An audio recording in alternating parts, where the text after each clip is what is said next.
이렇게 말씀을 보겠습니다. 오늘 말씀은 누가복음 7장 36절에서 50절까지 말씀입니다. 누가복음 7장 36절에서 50절까지 말씀입니다. 제가 읽도록 하겠습니다. 한 바리새인이 예수께 자기와 함께 잡수시기를 청하니 이에 바리새인의 집에 들어가 앉으셨을 때에 그 동네에 죄를 지은 한 여자가 있어 예수께서 바리새인의 집에 앉아 계심을 알고 향유 담은 옥합을 가지고 와서 예수의 뒤로 그 발 곁에 서서 울며 눈물로 그 발을 적시고 자기 머리털로 닦고 그 발에 입 맞추고 향유를 부으니 예수를 청한 바리새인이 그것을 보고 마음에 이르되 이 사람이 만일 선지자라면 자기를 만지는 이 여자가 누구며 어떠한 자 곧 죄인인 줄을 알았으리라 하거늘 예수께서 대답하여 이르시되 시몬아 내가 내게 이를 말이 있다 하시니 그가 이르되 선생님 말씀하소서. 이르시되 빚주는 사람에게 빚진 자가 둘이 있어 하나는 500데나리온을 줬고 하나는 50데나리온을 줬는데 갚을 것이 없으므로 둘 다 탕감하여 주었으니 둘 중에 누가 그를 더 사랑하겠느냐. 시몬이 대답하여 이르되 내 생각에는 많이 탕감함을 받은 자니이다. 이르시되 내 판단이 옳다 하시고 그 여자를 돌아보시며 시몬에게 이르시되 이 여자를 보느냐. 내가 내 집에 들어올 때 너는 내게 발 씻을 물도 주지 아니하였으되 이 여자는 눈물로 내 발을 적시고 그 머리털로 닦았으며 너는 내게 입 맞추지 아니하였으되 그는 내가 들어올 때로부터 내 발에 입 맞추기를 그치지 아니하였으며 너는 내 머리에 감람유도 붓지 아니하였으되 그는 향유를 내 발에 부었느니라. 이러므로 내가 내게 말하노니 그의 많은 죄가 사하여졌도다. 이는 그의 사랑함이 많음이라. 사함을 받은 일이 적은 자는 적게 사랑하느니라. 이 여자에게 이르시되 내 제사함을 받았느니라 하시니 함께 앉아 있는 자들이 속으로 말하되 이가 누구이기에 죄도 사하는가 하더라. 예수께서 여자에게 이르시되 내 믿음이 너를 구원하였으니 평안히 가라 하시니라.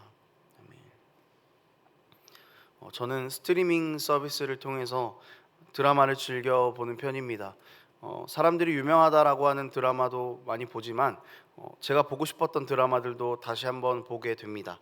그런데 이상하게 제가 고르는 드라마들의 공통점을 좀 보면은 대체적으로 열린 결말이 많은 것 같습니다. 열린 결말 드라마를 보고 나면은요 조금 찝찝하기도 하고 답답하기도 합니다. 주인공들은 그래서 어떻게 된 거지? 이후의 사건들은 어떻게 전개가 될까? 이제 이런 생각들을 하게 되는 것이죠. 그러면서 결말을 보고 나름의 합리적인 추론들을 해 나갑니다. 인물들이 했던 대사를 다시 생각해 보기도 하고 상징처럼 보여진 것들이 어떤 것이었나, 이게 무슨 뜻이었나를 생각해 보면서 나름의 결말을 추측하고 결말을 내립니다.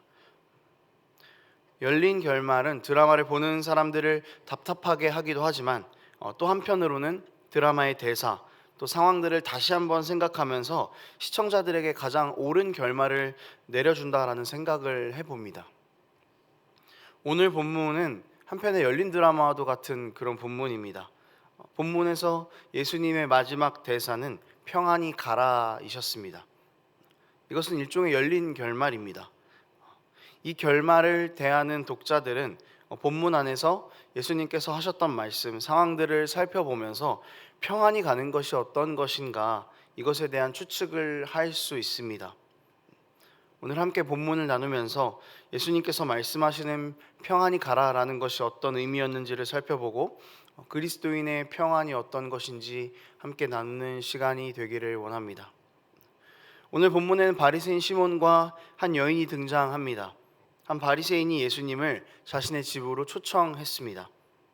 그런데 동네에 죄를 지은 한 여인이 바리새인의 집에 예수께서 계신 것을 보고 향유를 담은 옥합을 가지고 와서 울면서 향유를 예수님의 발에 붓고 자신의 머리로 닦습니다. 이 사건의 장면 안에 담긴 바리새인 시몬에게 예수님께서 하시는 말씀을 중심으로 본문이 전개가 됩니다. 시몬, 이 바리새인은 예수님을 초청했습니다. 바리새인들의 식사는 그들만의 관계를 만들어가는 그런 과정이었습니다. 정결하다고 여겨지는 사람들만 그 식탁의 자리에 앉을 수 있었고 정결한 음식만 먹었습니다. 다른 말로 하면은 부정하다라고 여겨지는 사람들은 식탁에 함께 참여하지 못했다는 것입니다. 그런데 이 본문에서 죄인이다라고 말하는 여자가 식탁으로 접근을 했으니까 상당히 당황할 수밖에 없었던 것이죠. 그리고 향유를 붓고 예수님의 발을 닦는 여자의 행동을 보니 시몬의 입장에서는 더 당황할 수밖에 없게 되는 것입니다. 시몬은 39절에서 만약 예수님이 진짜 선지자라면 저 여자가 어떤 사람인지 당연히 알았겠지 라고 생각합니다. 지금 식탁으로 온 여자가 가까이 하고 싶지 않은 여자라는 것이고, 동시에 예수님이 어떤 사람인지 아직까지 정확하게 알고 있지 못했다라는 것을 알려주는 단서가 되죠. 이제 예수님께서 다시 말씀을 하십니다.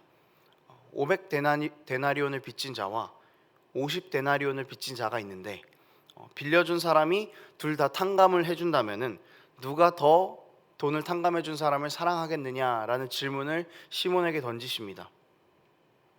당연히 500데나리온을 탕감받은 자가 더 사랑하겠죠. 시몬도 이 정도는 알고 있었습니다. 예수님께서는 다시 말씀하십니다. 44절에서 너는 내가 너의 집에 들어올 때 발 씻을 물도 주지 않았다.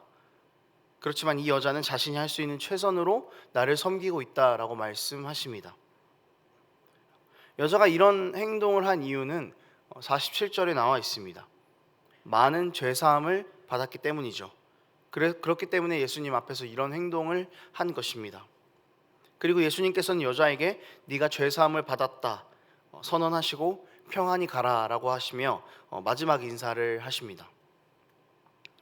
식탁으로는 초대했으나 환대하지 않고 죄사함의 주권자이신 예수님을 바라보며 어떤 사람인지 간을 보고 있는 바리새인, 이에 반해 죄사함을 받고 자신의 모든 것을 다해서 그분이 나의 죄사함의 주권자임을 고백한 여자를 비교하면서 이 본문을 끌고 갑니다.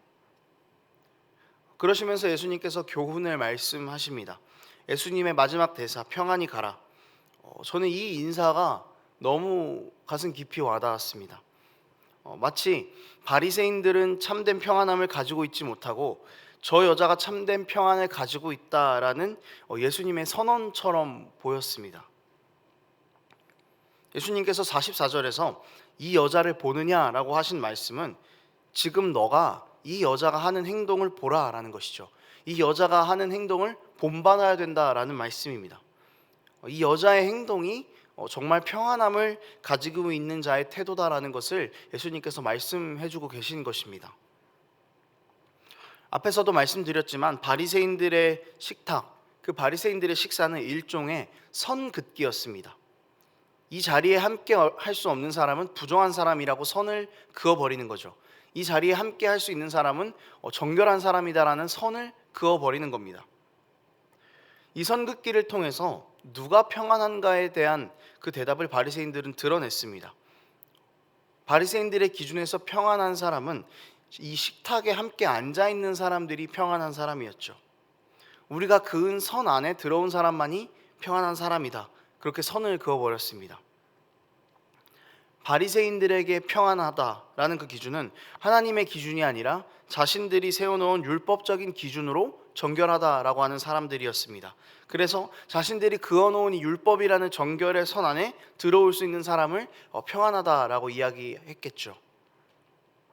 예수님께서는 이렇게 바리새인들의 선긋기가 진행이 되는 식탁에서 너희들이 기준 삼고 있는 그 선긋기는 완전히 잘못됐다라고 하시면서 그 선을 지워버리시고 계신 겁니다. 그러시면서 오히려 너희가 부정하다라고 하는 자가 더 하나님 나라의 평안에 가까운 자다라고 말씀하고 계시는 것이죠. 여러분, 여자가 했던 일, 여자가 붙잡았던 일은 딱 하나였습니다.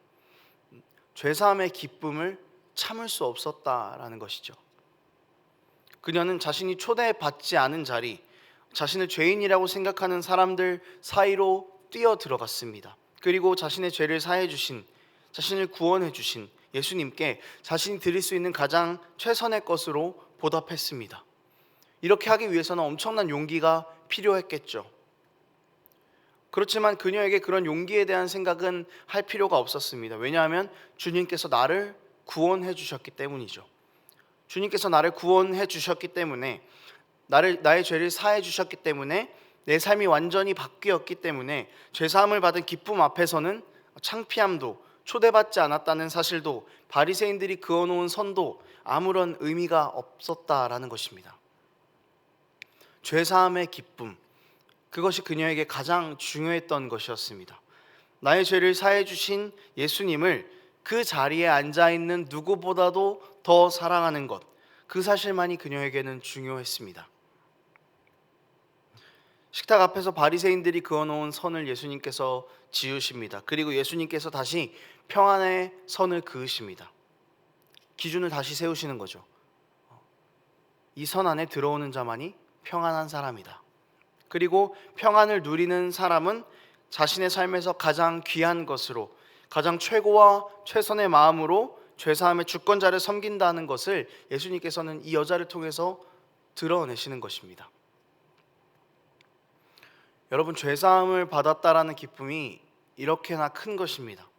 세상의 시선, 세상의 기준, 그 어떤 기준들도 전혀 중요하지가 않습니다. 오직 나를 구원하신 예수님만이 중요한 것이죠. 그래서 그분께 내게 가장 귀한 것으로 늘 드리고 싶은 것이고, 내가 살아갈 수 있는 삶을 주님께서 가장 기뻐하시는 모습으로 살려고 발버둥을 치는 것이죠. 세상이 어떻든지 상관없이 말입니다. 바리새인들의 식탁으로 뛰어 들어와서 예수님을 가장 자신의 삶에서 최고의 것으로 섬겼던 여인처럼, 이런 사람들에게 주께서 주신 참된 평안함이 허락되는 것입니다. 이런 사람들이 참된 평안을 누리고 있는 사람들이라는 겁니다. 이제 주님께서 이 평안 안에 이미 거하고 있는 여자에게 인사를 하십니다. 평안히 가라. 죄사함을 받은 너의 인생은 평안하다. 물론 예수님의 평안히 가라라는 인사를 받은 이후에 자신의 길을 떠난 여자에게는 다른 사람들이 그어놓은 수많은 선긋기와의 싸움이 기다리고 있을 것입니다. 그 안에 들어가지 못함으로 인해서 때로는 좌절하고 낙담을 경험할 수도 있겠죠. 하지만 이 여자는 그 가운데에서도 평안할 것입니다. 사람들이 그어놓은 선들을 지우면서 예수님이 하셨던 것처럼 그녀도 역시 자신이 속해 있는 삶에서 예수님이라는 선을 그어가면서 그렇게 살아갈 것입니다. 여기에 구원이 있다고, 이 선이 우리를 구원하신 예수님께서 세워놓으신 새로운 기준이라고, 여러분 함께 와서 예수님께 우리 삶을 드리자고 이 평안을 전하면서 살아갈 것입니다. 사랑하는 여러분, 참된 평안은 주님께서 그어주신 죄사함이라는 선 안으로 들어가는 겁니다.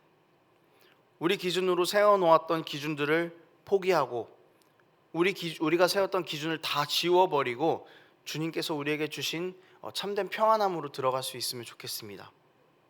세상의 기준들 신경 쓰지 말고 주님이 우리에게 주신 죄사함이라는 이 평안함의 기준만 가장 사랑하는 우리의 삶이 되기를 원합니다.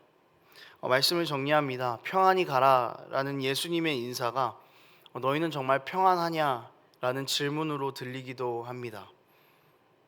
여러분, 주 안에서 평안하시기 바랍니다. 죄사함을 받은 기쁨 안에서 평안하시기를 바랍니다. 세상이 세워놓은 기준 안에서 평안함을 느끼지 않는 그런 그리스도인들이 되기를 원합니다.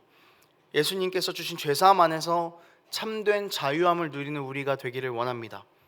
본문의 여인은 세상의 기준들을 파괴했습니다. 예수님의 기준이 무엇인지를 드러냈습니다. 여러분 속한 곳에서 드러낼 수 있는 예수님의 기준은 어떤 것이 있습니까? 여러분들이 속한 자리에서 파괴할 수 있는 세상의 기준들은 어떤 것이 있습니까? 우리가 각자 속한 자리에서 평안함으로 십자가의 기준, 그 죄사함의 기준이 가장 평안한 삶임을 드러내는 우리의 삶이 되기를 원합니다. 함께 기도하겠습니다.